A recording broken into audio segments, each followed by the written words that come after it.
Il existe un fait inévitable à propos de la vie que nous affrontons rarement en face. Tout ce qui commence se termine, et tout ce qui se termine revient. Cette constatation, à la fois simple et inconfortable, forme la colonne vertébrale d'une ancienne question spirituelle. Sommes-nous prisonniers d'un cycle ou participants d'un rythme cosmique? En Orient, ce mystère porte le nom de samsara, le flux incessant de naissance, de mort et de renaissance. Ce qui semble n'être qu'une croyance lointaine est en réalité le miroir de notre propre routine émotionnelle. Nous répétons des schémas, revivons des douleurs, cherchons la libération sans comprendre le mouvement même qui nous façonne. Le samsara n'appartient pas à un autre monde, il palpite ici, dans le quotidien. C'est à ce point que Solstice, chaîne dédiée à la lecture symbolique de la vie, nous invite à une observation profonde. Comprendre le cycle, c'est commencer à s'éveiller. Depuis l'Antiquité, les traditions indiennes décrivent le samsara comme un cercle de souffrance. L'être humain y tourne autour du désir et de l'ignorance, prisonnier de l'impulsion d'exister et de la peur de disparaître. Bouddhistes et hindouistes enseignent que la seule issue est la libération, la rupture du cycle par l'extinction de l'attachement. Mais une question rarement posée demeure. Et si le cycle n'était pas une erreur? Et si la répétition avait un sens caché, un ordre que nous ne percevons pas encore? La philosophie taoïste offre cette perspective. La vie n'a pas besoin d'être vaincue, mais comprise dans son flux naturel. C'est le passage de la résistance à la lucidité de l'observation. Le taoïsme ne parle pas de prison, mais de mouvement. Le Tao, principe invisible qui soutient toute chose, est le même souffle qui fait naître et mourir, croître et décliner. Contrairement à la vision qui cherche à fuir, le Tao propose l'harmonie, suivre la voie plutôt que la combattre. Cette distinction change tout. Si la vie n'est pas un cycle de punition mais de transformation, chaque retour cesse d'être un échec pour devenir un apprentissage. Cette compréhension dissout la culpabilité et remplace la peur par la confiance dans le processus. Le samsara n'est pas mystique, il est psychologique, existentiel, et le comprendre est le premier pas vers la libération de la souffrance née de la résistance. Pensez aux répétitions de la vie, des relations qui reviennent sous d'autres visages, des décisions qui se répètent sous de nouveaux déguisements, des émotions qui refont surface même après avoir été dépassées. Ce n'est pas un hasard, c'est le samsara en action, le même schéma cherchant à être vu sous une autre lumière. Le choc de conscience vient lorsque nous percevons qu'il n'y a rien de défectueux en nous, mais seulement quelque chose que nous n'avons pas encore compris. Lorsque le cycle devient miroir plutôt que prison, le sens se transforme. Voilà la proposition de la vidéo du jour sur Solstice. Révéler la signification cachée du samsara, non comme croyance lointaine, mais comme carte symbolique de l'esprit humain. Nous vivons à une époque d'urgence, et c'est pourquoi nous ne voyons plus le cycle qui nous guide. Le samsara agit à toutes les échelles, émotionnelle, économique, historique. Tout revient, non par châtiment, mais parce que l'univers fonctionne selon des rythmes et des répétitions. Chaque retour est une occasion de conscience. Celui qui comprend le schéma ne souffre plus de lui, il s'en sert comme boussole. Tel est le cœur de cette étude. Transformer le concept de samsara en un outil de clarté, un langage pour comprendre pourquoi nous répétons ce que nous n'avons pas encore appris à intégrer. L'épisode d'aujourd'hui s'adresse à ceux qui cherchent à comprendre la raison de la répétition. Pourquoi les mêmes cycles émotionnels, sociaux et spirituels semblent recommencer, même lorsque tout change autour d'eux. Il s'adresse à ceux qui se sentent déjà éveillés, mais se voient encore tourner autour des mêmes dilemmes. Ce contenu ne promet pas une libération mystique, mais offre une compréhension pratique, la sérénité qui naît lorsque l'on saisit le rythme de sa propre existence. Le samsara cesse alors d'être un simple concept religieux pour devenir une lentille à travers laquelle décoder le quotidien. La répétition n'est pas une malédiction, c'est un langage. La vie s'exprime par cycle, et comprendre cela, c'est s'accorder au flux du Tao, le principe qui ne retient pas, mais guide. Voici l'invitation, regardez le samsara sans peur, avec la sérénité de celui qui cherche à comprendre, non à fuir. Si ce thème résonne en vous, abonnez-vous à Solstice et suivez la série sur la signification cachée des symboles spirituels. Aimez la vidéo et partagez l'idée. Chaque acte de conscience élargit le Tao en nous, et c'est cela, le véritable éveil. Au VIe siècle avant notre ère, un prince nommé Siddhartha Gautama quitta le palais où il vivait entouré de luxe et de protection. En sortant pour la première fois, il fit face à 3 visions qui allaient changer le cours de l'humanité. Un vieillard, un malade et un cadavre. Le choc fut dévastateur. Pour la première fois, il vit la vérité que le palais avait dissimulée. Tout ce qui naît vieillit, tombe malade et meurt. Cette prise de conscience le poussa dans une quête qui transcenda son époque et sa culture. Comprendre le cycle de la souffrance. C'est de cette même inquiétude qu'est né le concept de samsara. Mais si le Bouddha chercha à s'en libérer, le Tao nous enseigne à observer. Et cette différence change entièrement notre manière de nous relier au flux de l'existence. Alors que l'Occident a bâti sa philosophie sur l'idée de progrès et de dépassement, l'Orient a cultivé la notion de retour et de continuité. L'histoire de Siddhartha n'est pas seulement spirituelle, elle est psychologique. Elle illustre le moment où l'être humain s'éveille au cycle inévitable de l'impermanence. Nous traversons tous, à un moment ou à un autre, ce même choc, l'instant où nous comprenons que le temps ne suit pas une ligne droite. Ce qui semblait progrès se révèle répétition déguisée, et ce que nous appelons fin n'est que le début d'une autre forme de mouvement. Le samsara est ce miroir qui ne cesse jamais de refléter. Comprendre ce miroir, c'est se comprendre soi-même. Mais il existe une tension profonde entre voir le cycle et l'accepter. Dans la tradition bouddhiste, la conscience du samsara éveille l'élan de libération. Dans le taoïsme, elle éveille l'acceptation. 2 gestes face au même abîme. L'un cherche à transcender, l'autre à intégrer. Et qu'est-ce qui est plus sage, rompre le cycle ou s'y accorder? La philosophie taoïste répond sans parole, uniquement par l'observation. Tout comme le fleuve ne lutte pas contre ses méandres, la conscience éveillée apprend à se mouvoir selon le cours de l'existence. Dans les écrits du IVe siècle avant notre ère, Laozi décrivait déjà le Tao comme le principe qui engendre toutes choses et les ramène à leur origine. C'est la même vérité que celle entrevue par Siddhartha, mais sous un autre angle. Pour le Tao, la souffrance ne réside pas dans le cycle, mais dans la résistance. Lorsque l'on tente d'interrompre le mouvement naturel, l'esprit crée de la friction. Et cette friction, c'est ce que nous appelons douleur. Ainsi, le samsara n'est ni punition ni faute, mais le reflet de notre manière de nous relier au changement. Cette compréhension, lorsqu'elle est intériorisée, transforme le regard. On cesse de chercher un point final et l'on commence à voir la continuité comme maîtresse. Tandis que nous désirons la stabilité, nous sommes faits de transformation. C'est dans cette contradiction que le samsara agit comme symbole universel. Il met en lumière la fracture entre le désir de permanence et la réalité de la mutation. Chaque cycle personnel, une relation qui s'achève, un travail qui change, une croyance qui s'effondre, est un microcosme du grand mouvement cosmique. La tension que nous ressentons face au changement est le même élan qui maintient l'univers en expansion. L'histoire de Siddhartha peut sembler lointaine, mais elle se répète chaque jour en nous. Chaque fois que nous résistons à la perte, au passage du temps ou à l'impermanence, nous revivons cette même rencontre avec la souffrance.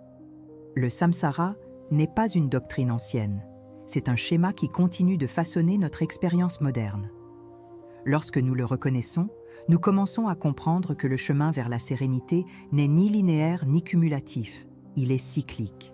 Et c'est en comprenant ce cycle que nous apprenons à nous mouvoir sans peur au sein même de la vie. Telle est la proposition de l'épisode. Transformer le concept en perception directe. En observant le samsara à travers la lentille du Tao, nous passons de la fuite à l'écoute. Nous ne cherchons plus à supprimer le cycle, mais à apprendre à danser avec lui. Ce changement de perspective ouvre un vaste champ de connaissance de soi, où la répétition devient langage et l'impermanence, un maître silencieux. Ainsi, l'ancienne histoire du prince et du sage devient l'histoire de chacun de nous. Si vous souhaitez comprendre comment le Tao éclaire le samsara, et comment cette vision peut transformer votre rapport au temps, poursuivez cette exploration dans la vidéo. La tentative moderne d'échapper à la souffrance suit le même élan ancestral de fuite du samsara. Les outils ont changé, mais le principe reste le même. Résister au flux naturel de l'expérience. Nous essayons de contrôler le temps, de stabiliser nos émotions, de figer notre identité. Et ce faisant, nous aggravons la friction intérieure. Psychologiquement, plus nous tentons d'éliminer l'inconfort, plus nous le renforçons. Le cerveau apprend par la répétition de l'attention. Ce que nous rejetons avec force revient avec insistance. C'est le premier piège du cycle mental. Ainsi, la voie de sortie ne consiste pas à éliminer, mais à intégrer. Et cette intégration exige une pratique qui, bien qu'ancienne, trouve aujourd'hui un appui scientifique. Parmi les méthodes les moins explorées figure celle de l'observation sans interférence, un principe taoïste équivalent au concept contemporain d'attention ouverte en neurosciences. Contrairement à la méditation focalisée, qui cherche à contrôler l'esprit, l'attention ouverte propose d'observer le flux des pensées sans tenter de les ajuster. Des études récentes en neuroimagerie montrent que cette attitude réduit l'activité du réseau du mode par défaut, la structure neuronale associée au dialogue intérieur et à la rumination. En d'autres termes, ne pas lutter contre la pensée la prive de sa force. Cette pratique traduit le Wu Wei en langage cognitif, l'action sans effort. L'erreur la plus commune est de croire que la souffrance disparaît en remplaçant les pensées négatives par des pensées positives. Ce modèle, bien que populaire, ne fait que changer le masque du contrôle. Le résultat est une oscillation constante entre euphorie et frustration. La psychologie cognitive nomme cela la suppression paradoxale. Le fait de vouloir écarter un contenu mental le fait revenir avec plus d'intensité. Le taoïsme avait déjà anticipé ce principe il y a des millénaires, affirmant que plus on cherche à retenir, plus on perd. La solution n'est donc ni la résistance ni la fuite, mais la permission lucide, la capacité de laisser passer. Mettre cette pratique en œuvre demande une discipline perceptive, non un effort émotionnel. Choisissez un moment de la journée pour observer le flux intérieur comme un phénomène naturel. Sensation, impulsion, souvenir. L'objectif n'est pas d'améliorer l'état mental, mais de reconnaître le mouvement en lui-même. Avec le temps, le système nerveux apprend à répondre par régulation plutôt que par réactivité. Les neurosciences appellent ce processus habituation de la réactivité limbique. Il correspond, dans le langage symbolique, à la dissolution du samsara intérieur, la fin du cycle de réaction automatique.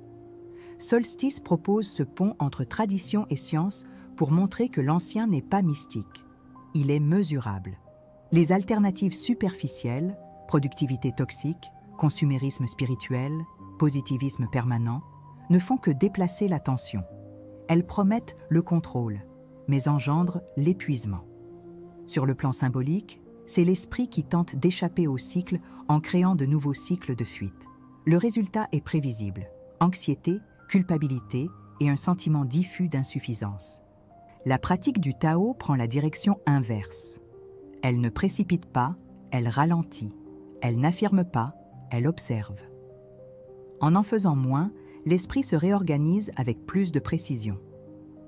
C'est pourquoi le véritable changement ne s'impose pas par la force, mais se révèle par la clarté. L'expérience montre qu'intégrer est plus efficace que résister. Dans les recherches menées auprès de méditants expérimentés, l'augmentation de la cohérence entre les ondes alpha et θ du cerveau est associée à la sensation d'unité, le même état que les textes taoïstes décrivent comme harmonie avec le flux. Cela indique que la sérénité n'est pas un état idéal, mais une fonction biologique de l'acceptation. Lorsque le corps et l'esprit cessent le combat intérieur, la perception s'élargit. Le samsara psychologique se dissout, non par dépassement, mais par assimilation consciente. C'est cette expérience que Solstice cherche à guider, la transition de la théorie à la pratique incarnée. Telle est la proposition concrète de cet épisode. Expérimentez le samsara non comme un concept, mais comme un processus observable. Abandonnez l'idée de guérir et pratiquez l'art de vous observer. Lorsque la conscience se stabilise, le cycle se réorganise de lui-même. C'est le Wu Wei en action, l'antidote à la souffrance auto-créée. Pour ceux qui souhaitent ancrer cette transformation, l'exercice commence maintenant. Commentez ci-dessous la phrase « Je choisis de couler, non de résister ». Cet acte symbolique marque l'engagement envers la dissolution du cycle par la conscience. Solstice poursuit son voyage, et chaque commentaire devient une graine de lucidité semée dans le mouvement du Tao. La pratique de l'observation sans interférence, lorsqu'elle est comprise en profondeur, se révèle être bien plus qu'une technique d'attention. C'est une transformation structurelle de notre rapport à l'esprit. Sur le plan psychologique, elle déplace le centre du moi de l'identification vers la perception. L'observateur cesse d'être le contenu de la pensée pour devenir la conscience qui en est témoin. Ce déplacement constitue la première étape de la dissolution du cycle de réactivité, le noyau du samsara intérieur. La psychologie transpersonnelle appelle ce processus désidentification fonctionnelle, tandis que le taoïsme le décrit comme un retour au Tao, l'état dans lequel l'être se réaligne sur le flux naturel de l'existence, sans résistance. Dans le bouddhisme, ce même principe se manifeste dans la pratique de la vipassana, l'observation claire de la réalité. Le but n'est pas de contrôler l'esprit, mais d'en percevoir la nature impermanente. Lorsque le pratiquant observe sans juger, il découvre que les pensées apparaissent et disparaissent comme des nuages. Cette perception directe engendre une compréhension intuitive. Si tout ce qui surgit finit par cesser, alors rien n'est fixe. Cette réalisation, appelée anicca, rompt l'attachement inconscient au contrôle. Dans le taoïsme, cet état correspond au Wu Wei, l'action qui ne force pas, l'acceptation active du mouvement universel. Ainsi, la pratique ne cherche pas des résultats, mais dissout l'illusion de séparation entre le moi et le flux. L'observation sans interférence réduit l'hyperactivité du système limbique, responsable des réactions émotionnelles de lutte ou de fuite. En maintenant une attention ouverte, le cortex préfrontal, la région associée à l'autorégulation et à la conscience métacognitive, devient dominant. Cette transition neurophysiologique correspond dans le langage spirituel au passage de l'ignorance, avidya, à la lucidité, prajna. Le cerveau, entraîné à ne pas réagir, apprend à percevoir avant d'agir. Et cette différence entre l'impulsion et la présence marque le point de rupture du samsara psychologique. Le corps et la conscience s'accordent alors sur un même rythme, que le Tao décrit comme harmonie naturelle. Sous cet angle, la souffrance cesse d'être un ennemi pour devenir un indicateur de désalignement. Le samsara n'est pas une punition, mais un langage. Il montre où l'esprit se contracte encore contre le flux. Le taoïsme enseigne que le sage ne cherche pas à éliminer l'inconfort, mais à y lire le signe du retour nécessaire. Tout comme l'eau retrouve son cours entre les pierres, la conscience, lorsqu'elle ne résiste plus, s'autorégule d'elle-même. La psychologie contemporaine confirme ce processus. L'intégration des contenus inconscients se produit lorsque l'émotion est permise, non réprimée. Ce que le mystique nomme « abandon », le thérapeute appelle « autorégulation spontanée ». Les deux désignent le même phénomène. Dans le bouddhisme, le cycle de la souffrance repose sur trois forces : l'ignorance, le désir et l'aversion. Le taoïsme condense ces mêmes forces dans un déséquilibre entre le yin et le yang, la perte de la fluidité. La pratique de l'observation sans interférence agit comme un remède commun. Elle restaure la perception de l'impermanence et dissout l'impulsion de contrôle. Lorsque l'individu s'autorise à observer sans réagir, le désir s'éteint faute d'aliments et l'aversion se dissout dans l'acceptation. L'ignorance est alors remplacée par une compréhension directe. Le flux de la vie est autosuffisant et le moi n'en est qu'une forme temporaire. Cette compréhension a des implications éthiques et existentielles. Celui qui vit en harmonie avec le flux réduit naturellement la souffrance des autres, car il n'agit plus sous l'emprise de ses compulsions. Le Wu Wei, dans sa dimension pratique, est l'opposé de la passivité. C'est l'action alignée sur l'instant présent, libre des interférences de l'ego. En psychologie, cela se traduit par la réponse consciente, en opposition à la réaction automatique. Sur le plan spirituel, cela représente le retour à l'unité. Le samsara n'est donc pas quelque chose dont il faut s'échapper, mais quelque chose à comprendre comme l'expression du Tao lui-même. Le cycle n'emprisonne pas, il enseigne. La pratique de l'observation sans interférence ne promet pas la perfection, elle promet la perception. Elle n'efface pas le monde, elle le rend transparent. Là où la pensée perd l'urgence de contrôler, naît la liberté silencieuse. Cet état est décrit dans les sutras comme le nirvana et dans le Tao Te Ching comme la sérénité au cœur du changement. Dans les deux cas, il s'agit du même phénomène, l'esprit réconcilié avec le rythme de l'existence. Solstice propose cette voie non comme une croyance, mais comme une méthode vérifiable de transformation intérieure. Le samsara cesse, non parce qu'il disparaît, mais parce qu'il est compris. À la fin de toute quête, il ne reste que ce qui a toujours été là, le mouvement silencieux de la vie. Le samsara, lorsqu'il est compris à la lumière du Tao, ne se révèle pas comme une prison, mais comme un miroir. Et le miroir, une fois débarrassé de la poussière de la résistance, reflète la totalité. Le cycle de la naissance et de la mort, du commencement et du recommencement, n'est autre que le Tao qui respire en nous. Tout ce qui a été dit jusqu'ici converge vers un même point. La liberté n'est pas une fuite, mais une présence. Lorsque l'être humain cesse de vouloir contrôler, il découvre que le flux le soutient. Et dans cette découverte, la souffrance se transforme en une sagesse silencieuse. La véritable libération ne se produit donc pas en dehors du cycle, mais en son sein. Le samsara est l'exercice constant du retour au centre. Chaque répétition est une occasion de voir la même chose sous une autre lumière.